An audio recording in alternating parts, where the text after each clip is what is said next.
Good evening and welcome to this learning platform Learn Knowledge. So without wasting our time, let us start our today's physical science class. So from today we shall start our first chapter of chemistry, chemical reactions and equation class 10 part 1. This video contains the introduction part of chemical reactions and chemical equations. In our lower classes, we have studied about changes around us and its various types. Let us review again. Nothing is fixed in this universe. हमारे universe में कुछ भी fixed नहीं है. Ocean से लेके mountains तक, glacier से लेके वोल्केनोस तक, कुछ भी फिक्स्ड नहीं है. सब कुछ चेंज हो रहा है. That means everything undergoes changes. For example our body, हमारा बॉडी जो हम बचपन में थे अब वैसे नहीं है, बढ़ रहे, और जब बुढ़ापा आएगा तो अलग हो जाएंगे. That means our body changes continuously. Weather हमेशा चेंज होता है. डे एंड नाइट, डे के बाद नाइट आता है, नाइट के बाद डे आता है, तो ये भी ऑल्टरनेटिवली चेंज होता रहता है. That means nothing is fixed in this universe. तो हम चेंजेस से घिरे हुए हैं. हमारे चारों ओर कंटिन्यूअसली चेंजेस होते रहते हैं. तो हमारा फ़र्ज़ बनता है कि हम इन चेंजेस के बारे में सीखें. Any change can be classified as physical change and chemical change. किसी भी चेंज को हम लोग या तो फिज़िकल चेंज कहते हैं या फिर केमिकल चेंज कहते हैं. हमने दो पार्ट्स में डिवाइड किया. कौन से? Physical change and chemical change. We have already studied in our lower classes that physical changes can be easily reversed. Physical changes को हम लोग ईजिली रिवर्स कर सकते हैं. But it is not easy to reverse a chemical change. Chemical change को reverse करना मुश्किल होता है. In chemical changes a new substance are formed and it is difficult to regenerate the original substance. Chemical changes are more permanent than physical changes. हमने lower classes में सीखा था कि केमिकल चेंजेस में एक नया सब्सटेंस फॉर्म होता है क्योंकि उसमें कई सारे केमिकल प्रॉपर्टीज़ में चेंजेस आ जाते हैं, जिसकी वजह से ओरिजिनल जो सब्सटेंस है उसको रीजनरेट करना मुश्किल हो जाता है. Chemical changes are more permanent than physical changes. Physical changes से काफ़ी परमानेंट होते हैं केमिकल चेंजेस, क्योंकि इसमें क्या होता है, हम लोग रिवर्स कर नहीं सकते. चलिए जानते हैं केमिकल रिएक्शंस के बारे में. Chemical reactions are the processes in which new substances with new properties are formed. तो केमिकल रिएक्शंस क्या है? केमिकल रिएक्शंस वो प्रोसेसेस है जिसमें एक नया सब्सटेंस फॉर्म होता है कुछ नए प्रॉपर्टीज़ को साथ लेकर. तो एक नया सब्सटेंस फॉर्म हो रहा है तो क्या उससे एटम्स में बदलाव आते हैं? नहीं, एटम्स में बदलाव नहीं आते. एटम चेंज नहीं होता है. So you can say during a chemical reactions atoms of one element do not change into those of another element. एक एलिमेंट का एटम दूसरे एलिमेंट के एटम में चेंज नहीं होता है, वो सेम ही रहता है. तो चेंज क्या होता क्या है? चेंज होता है उन लोगों का arrangement. Only a rearrangement of atoms take place in a chemical reaction. बस उसका अरेंजमेंट चेंज हो जाता है जिससे एक नया सब्सटेंस फॉर्म हो जाता है. तो चलिए केमिकल रिएक्शंस को और अच्छी तरह से एक एग्जांपल के सहारे जान लेते हैं. The example is magnesium ribbon burns with a dazzling white flame and changes into white powder. This powder is magnesium oxide.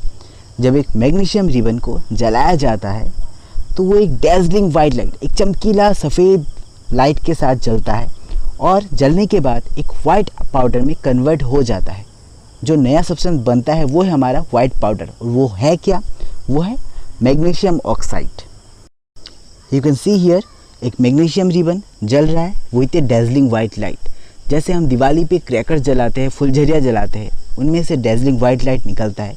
Same to same magnesium ribbon को जलाने से एक डेजलिंग वाइट लाइट निकलता है और जलने के बाद वो एक वाइट ऐश में कन्वर्ट हो जाता है जो मैग्नीशियम ऑक्साइड है. अब इसमें एक्चुअली होता क्या है?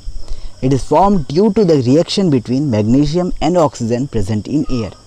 इसमें एक्चुअली रिएक्शन होता है, chemical reaction between magnesium and oxygen. Magnesium और ऑक्सीजन के बीच केमिकल रिएक्शन होता है जिसका जो रिजल्ट होता है वो है हमारा मैग्नीशियम ऑक्साइड.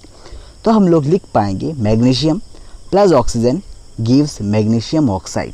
और मैग्नीशियम रिबन के तौर पे था, ऑक्सीजन फ्रॉम एयर, और जो वाइट पाउडर है वो हमारा मैग्नीशियम ऑक्साइड है.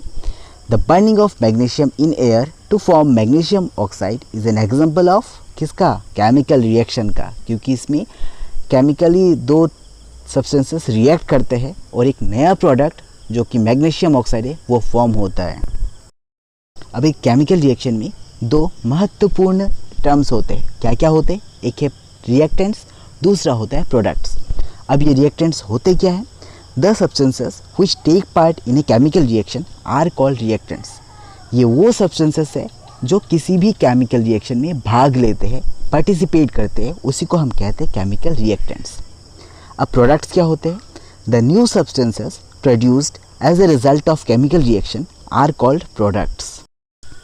इन the above chemical reaction there are two reactants. अभी जो हमने मैग्नीशियम और ऑक्सीजन का जो रिएक्शन पढ़ा था उसमें कौन कौन से रिएक्टेंट्स है, उसमें है मैग्नीशियम और ऑक्सीजन, ये दोनों ही उस रिएक्शन में पार्टिसिपेट करते हैं। तो what are the two reactants, magnesium and oxygen. और उससे प्रोडक्ट बनता क्या है, the only one product is magnesium oxide. उससे कौन सा प्रोडक्ट बना, magnesium oxide.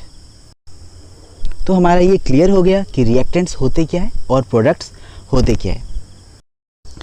Let us know about the characteristics of chemical reaction. जब एक केमिकल रिएक्शन होता है तो उसमें क्या क्या ऑब्जर्वेशंस देखने को मिलते हैं। The important characteristics of chemical reaction are evolution of gas, उसमें से कोई गैस निकल रहा होगा। Next, formation of a precipitate, उसमें प्रेसिपिटेट फॉर्म कर रहा होगा। अब ये प्रेसिपिटेट होता क्या है, it is undissolved substance in a solution. किसी भी सॉल्यूशन में अनडिजॉल्व सब्सटेंस को हम लोग प्रेसिपिटेट कहते हैं। Change in colour, colour change हो सकता है। Change in temperature, temperature change हो सकता है। चेंज इन स्टेट, या फिर स्टेट भी चेंज हो सकता है। अगर ये सारे ऑब्जर्वेशन हमें देखने को मिल रहे हैं कहीं पे, तो हम लोग कह सकते हैं कि हाँ, यहाँ पे कुछ केमिकल रिएक्शंस हो रहा है शायद। Any one of these characteristics can tell us whether a chemical reaction has taken place or not.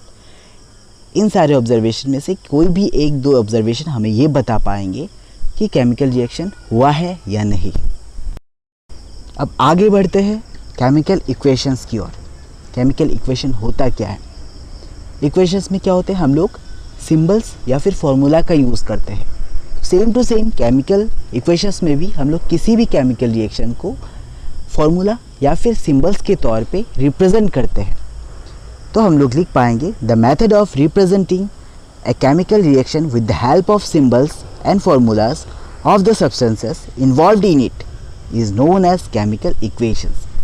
Actually it is the symbolic representation of a chemical reaction, इसी को हम कहते हैं केमिकल इक्वेशन। किसी भी केमिकल इक्वेशन में mainly 3 parts होते हैं। A chemical equation is consist of 3 main parts। वो क्या क्या है, एक LHS होता है, एक RHS होता है और बीच में एक एरो साइन होता है। मैथ्स में हमने सीखा था केमिकल इक्वेशंस के 3 पार्ट थे, LHS, RHS और बीच में इक्वल साइन। और यहाँ पे इक्वल साइन के बदले हमें एक एरो साइन दिया जाएगा। LHS में होता क्या है, साइड ऑफ रिएक्टेंट्स, उसमें हम लोग रिएक्टेंट्स को लिखते हैं, कौन कौन सब्सटेंसेस उस रिएक्शन में पार्टिसिपेट कर रहे हैं। दूसरा RHS में क्या होता है, साइड फॉर प्रोडक्ट्स, उसमें कौन कौन सा सब्सटेंस प्रोडक्ट के तौर पे निकल रहे हैं। और बीच का जो एरो है वो हमें डायरेक्शन ऑफ द रिएक्शन को रिप्रेजेंट कराएगा। तो हमें एरो से पता चलेगा कि किस सब्सटेंस से कौन सा सब्सटेंस फॉर्म हो रहा है। A word equation shows change of reactants to products through an arrow placed between them। Reactant से प्रोडक्ट की तरफ चेंज हो रहा है, उसको हम एक एरो से दिखाएंगे एक इक्वेशन में। The reactants are written on the left hand side, reactants को हम लोग लेफ्ट साइड की तरफ लिखेंगे with a plus sign between them. दो रिएक्टेंट्स के बीच एक प्लस साइन लगा देंगे। Similarly products are written on the right hand side, that means RHS, with a plus sign between them. Similarly हम लोग प्रोडक्ट को RHS में लिखेंगे और दो प्रोडक्ट के बीच एक प्लस साइन लगा देंगे। The arrow ahead points towards the products and shows the direction of the reaction. जो एरो होगा वो प्रोडक्ट की तरफ इंडिकेट करेगा और वो हमें डायरेक्शन ऑफ द रिएक्शन को रिप्रेजेंट करेगा। For example A plus B gives C plus D। यहाँ पे एरो से हमें ये पता चल रहा है कि A B के साथ रिएक्ट करके मुझे C और D दे रहा है. That means A and B are the reactants, C and D are the products. Let us take an example of chemical equation. तो एक रिएक्शन ले लेते हैं. When hydrogen reacts with oxygen, it gives water. जब hydrogen oxygen के साथ react करता है तो वो हमें वाटर देता है. This reaction can be represented by the following chemical equation. उसको हम लोग केमिकल इक्वेशन में कैसे रिप्रेजेंट करेंगे, चलिए जानते हैं. Hydrogen plus oxygen gives water. हम लोग हाइड्रोजन का सिंबल लिखेंगे. हाइड्रोजन का सिंबल होता है H2 प्लस ऑक्सीजन का सिंबल O2 गिव्स वाटर का सिंबल H2O. तो हमारा ये बना केमिकल इक्वेशन. तो आसान है एक केमिकल इक्वेशन को लिखना. बस हमें क्या करना है, रिएक्टेंट्स और प्रोडक्ट्स के नाम लिखने हैं, बीच में एरो लगाना है और उसके बाद हमें रिएक्टेंट्स और प्रोडक्ट्स के सिंबल्स लिख देने हैं. बस हमारा केमिकल इक्वेशन बन गया. अब आपके लिए एक होमवर्क है. Write the chemical equation for burning of magnesium ribbon to form magnesium oxide and also mention the reactants and product. आपको क्या करना है, केमिकल इक्वेशन लिखना है, रिएक्शन नहीं, केमिकल इक्वेशन लिखना है और आपको ये बताना है कि रिएक्टेंट्स कौन से हैं, प्रोडक्ट्स कौन से हैं. आज के लिए इतना ही. मिलते हैं नेक्स्ट क्लास में. जाने से पहले आज का thought, sharing knowledge is the best way to gain knowledge. Knowledge को गेन करने का सबसे जो बेस्ट तरीका है वो है शेयर करना. It is given by Kartik Chauhan of Dwarka. आप भी अगर आपके पास कोई अच्छा थॉट हो तो आप हमें सेंड कर सकते हैं और आपका जो थॉट होगा वो टुडेज़ थॉट कॉलम पे डिस्प्लेड किया जाएगा along with your please. If you have some beautiful thoughts in your mind, please do share with us. It will be displayed in the column of today's thought along with your name and place. Thank you. Have a nice day.